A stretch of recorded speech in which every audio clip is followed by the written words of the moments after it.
The views, information, and opinions expressed during the following program are solely those of the individuals involved and do not necessarily represent the views of Access Communications, its representatives, or its employees. Check it out.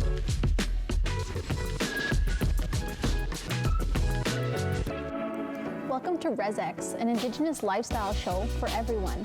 And I'm your host, Ty Rain.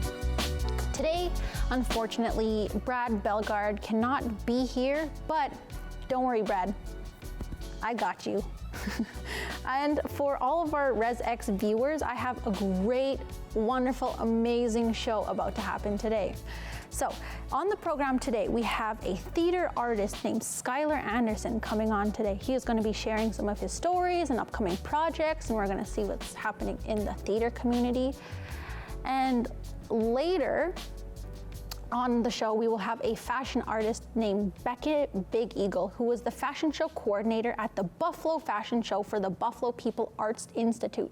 So it's so exciting. We got different aspects of the art world in Regina colliding today. So I'm so excited to share that with you.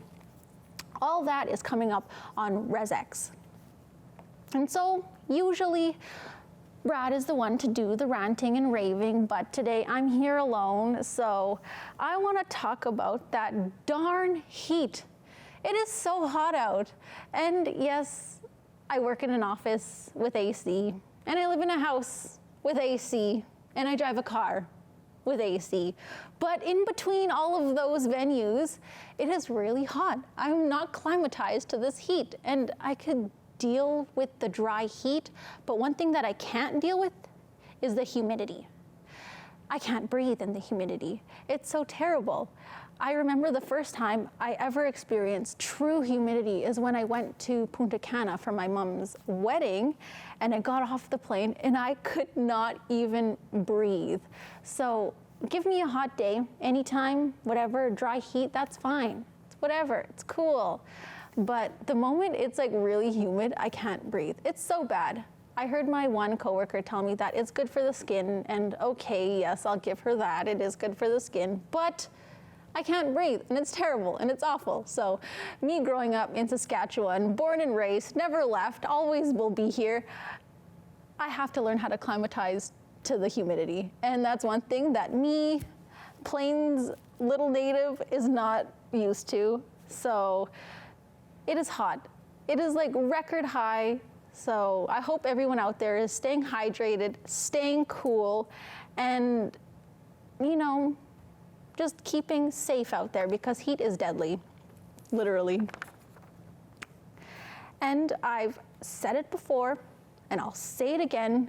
We got a lot of exciting things coming up on RezX today. So don't touch that dial. Don't you dare. I'll see you soon. Coming up on RezX right now, we have our amazing guest of honor, who is a theater artist, actor, director, all of the amazing theater things. He's a creative extraordinaire. I'm so excited to introduce you to the wonderful, amazing Skylar Anderson. Welcome back, everyone, to RezX, and this week's guest of honor is Skylar Anderson. Thank you so much for coming on to the show. Thanks for having me. Would you like to tell the people at home a little bit about who you are and what you do? Yeah, well, my name's Skylar, and I'm a theater artist, so I do acting and writing and directing. I'm the Indigenous liaison for the Globe Theater, and father, 2 kids. I'm from the Pepeeksies First Nation. Me too. Yeah, oh, cool. Treaty 4 is my home. I love it here, and I'm starting an Indigenous theater company.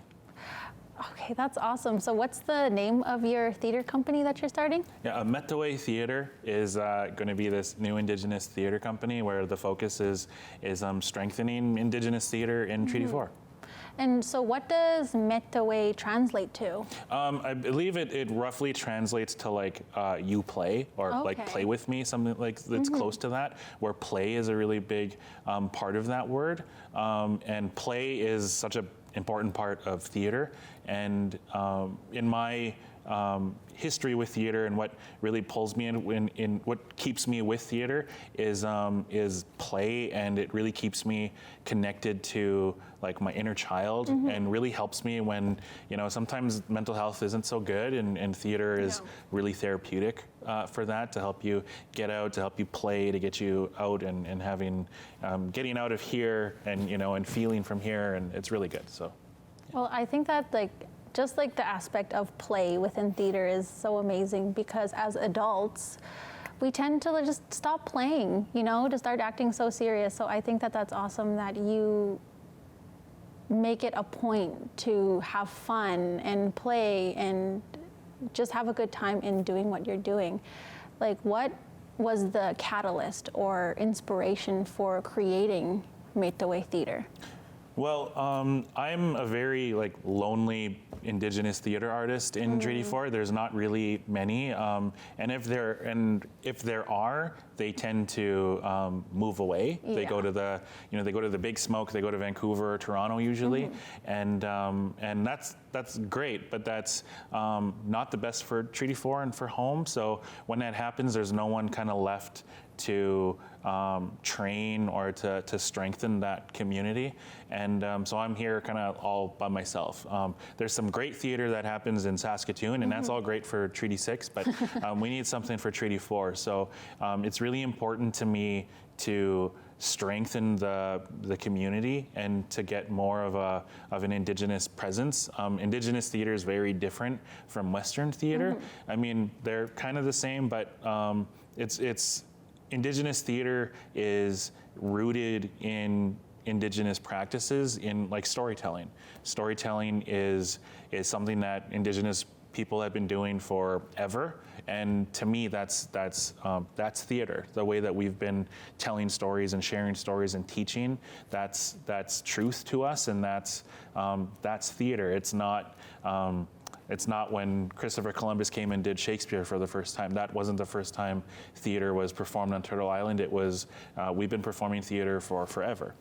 Okay, so that's like an interesting way to look at that. Like, I've known that storytelling has been a big part of our culture, but I would have never connected it to theater. So I think that's really awesome that you're doing that. And you're so right. Like, there are Indigenous artists and actors and different people, but I think that's so great that you're kind of creating a hub for everyone to go. And like, I'm an actor, trying to be an actor myself. So I think like when I seen the announcement on Instagram, I was just so excited, and I knew it had to be you. Because like, who else would have that awesome of an idea, but not only an idea, but actually like go through with it and like create that space. And I think that's so amazing that you've done that. What is the like first plan that you have for Metawe Theater? Yeah, well, right now I have a studio that I'm currently renting, and I'd love to just get as many artists in there as I can. So if anyone's interested in learning theater and wanting to be trained, I mean, let me know. Metawe Theater is on Instagram, and you can look me up anytime, and I would love, just like, I always bug you whenever I have a project coming up, and I would love to grow that list, because that list of artists that I want to connect and get onto the stage is pretty small, and I want that list to be really big, where I don't have enough projects to give to people. That's the dream, where now I'm like trying to create to get work for people. So the next kind of step is looking for training. I'm applying for grants. That's kind of the artist thing, is applying for grants. So if there's any organizations that are looking to sponsor, I mean, we'd be happy to accept and work on something. And where the name Metawe kind of came from is I wrote a show last year, and I performed it with my son, and it was titled Metaweman, and Metaweman means you play with me. And that's what my kids tell me when the old depression bug hits me, and I'm feeling like I don't want to do anything. They don't allow me to wallow. They tell me, you play with me, or Dad, get up and eat, get outside. Like they do that, and they make sure that I take care of myself, and they literally save me in my dark moments. So I wrote a show titled Metawe, and it's about that. It's about a father and son, where the father is struggling with a monster and the son saves him with the help of the trickster. So that initiative was really successful, and I saw, like, I trained two child actors, my son Leslie and then Chante Bison, and I was able to take that also to Treaty 6 and go and workshop it there. So I guess the dream is to get accepted for a grant that I applied for, so that I can do that show again, and that would be kind of like, that's the first official show that would be held by Metawe Theatre. Okay, that sounds really awesome. I remember going to the read-through or the first sharing of that, and I thought that was such an amazing story. And sometimes I think about that show sometimes, and so I'm excited that you're working on doing it again, or like doing it bigger, or Yeah, we had that little reading, and now the next step is to do an actual big show. But big shows like that, they take a lot of money. There's a lot of other artists that goes into it, not just actors. I mean, you got to pay a director and designers, and you got to pay like fees for the rehearsal space and the performance space, and it takes a lot of work. So, and with that comes a lot of money. So, you got to apply for that, and so just fingers crossed, prayers that we get it, and we'll be able to go on forward and making good projects and strengthening and training and all of that good stuff. Okay, well, that's so exciting. So do you have anything, like, how would people be able to reach you, like, if they wanted to get involved? Yeah, I'm on Instagram and Facebook. You can look up my name and reach out to me. You can also, Metawe Theatre is on Instagram, so you can also message on there. The Metawe email is on the Instagram page as well. If anyone is looking for a theater space or a rehearsal space for anything, you can reach out on there and contact us on there, and we can work something out. And if you're an artist that is just really interested in theater and wants to talk theater and wants to learn, like, let me know. I would love to mentor, just like you. I keep trying to push you into that too. So just let me know and get a hold of me, and I'll do whatever I can to help and train and all of that. Well, that's so amazing. I'm so proud of you for, like, facilitating art. Being an artist is one thing, but being a facilitator and coordinator is a whole nother job, and it's completely taxing, but at the end of the day, it's fulfilling. So, like, thank you so much for coming on the show, but not only that, but creating this space for people to go to. And I'm excited to see what comes on next. I'm excited to go to workshops, and I'm excited to work with you more, to be honest. So, thank you. Yeah. I would just like to say that thank you so much for coming onto the show. This has been such an amazing conversation, and thank you for sharing your theater and your art with us. And I'm excited to see what you do next. So thank you so much for coming on. And with that, I would like to introduce our next guest. Coming up next on RezX, we have our guest of honor, who is a fashion artist, fashion show coordinator for the Buffalo Fashion Show for the Buffalo People Arts Institute. I'm introducing the stylish, amazing, the talented Becca BigEagle.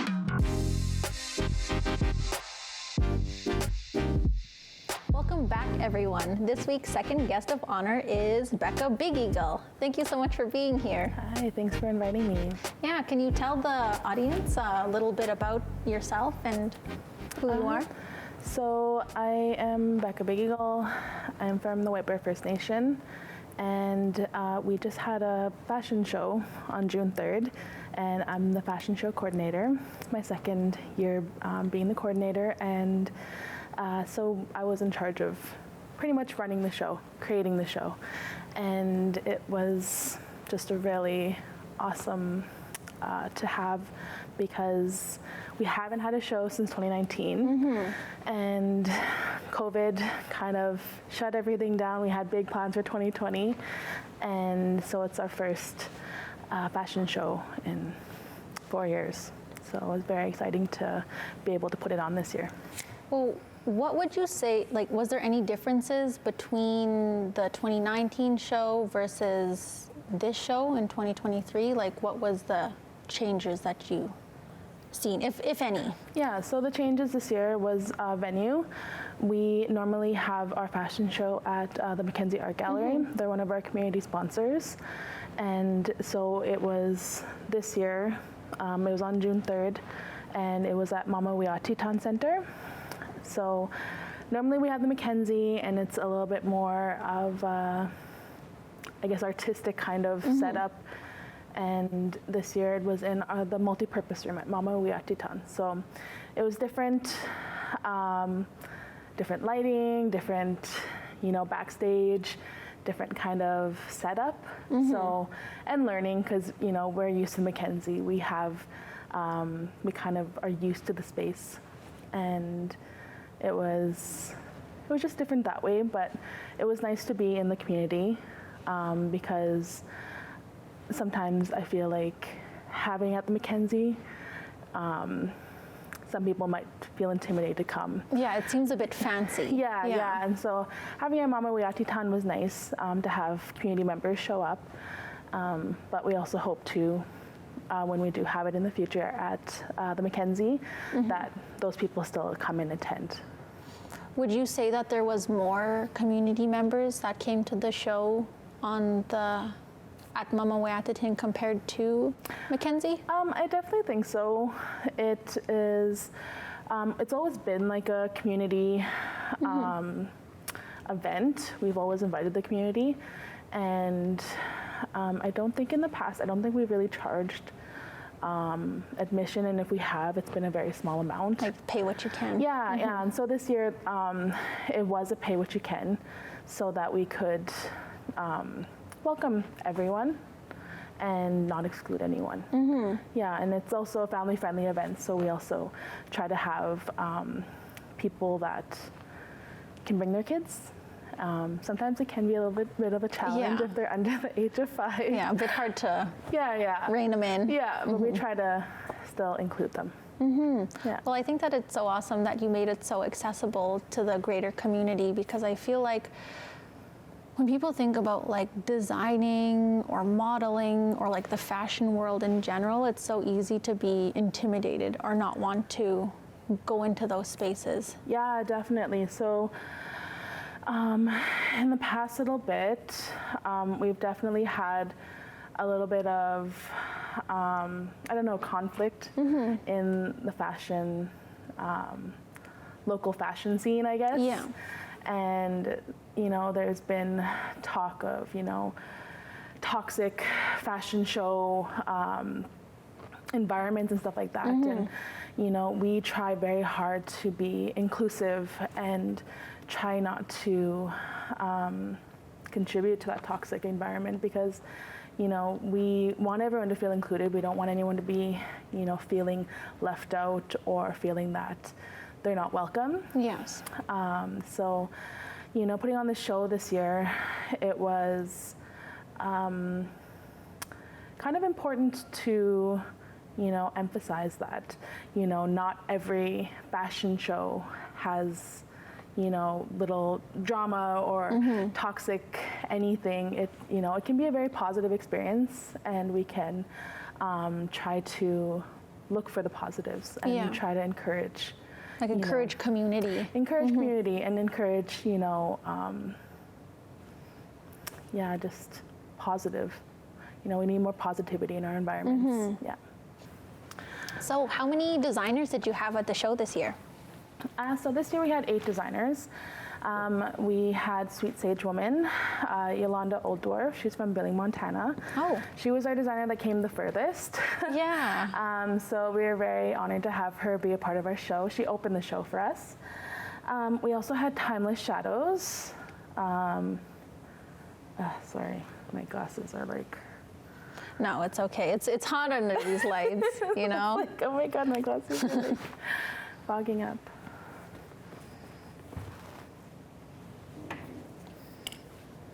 Okay, sorry. I'm trying to like, I'm just like a very warm person.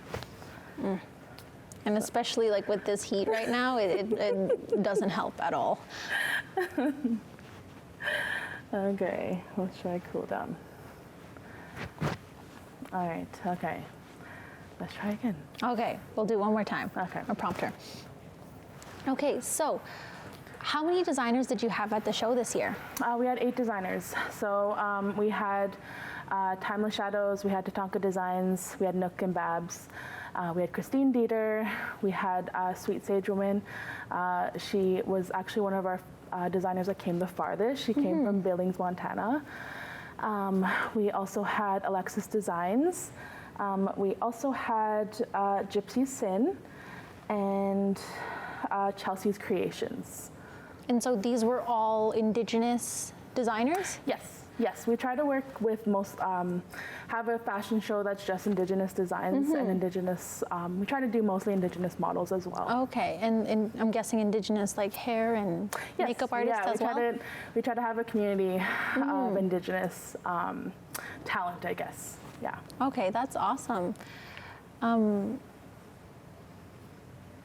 So what do you find that taught you, like what's different about creating the show, like coordinating the show? Because it's different from like, I was at the show in 2019 and the year before that, and you were, from what I could see, it was more of a, like a makeup artist role. So what do you think is different about actually coordinating the show? Like what are all the aspects that go into creating a fashion show? So in the past, so you were part of our 2018 and our 2019 show as a model, and so in the past I've done mostly the makeup. I've kind of been a little bit of a helper, I guess. Like an assistant. Yeah, kind of. I've been more of an assistant.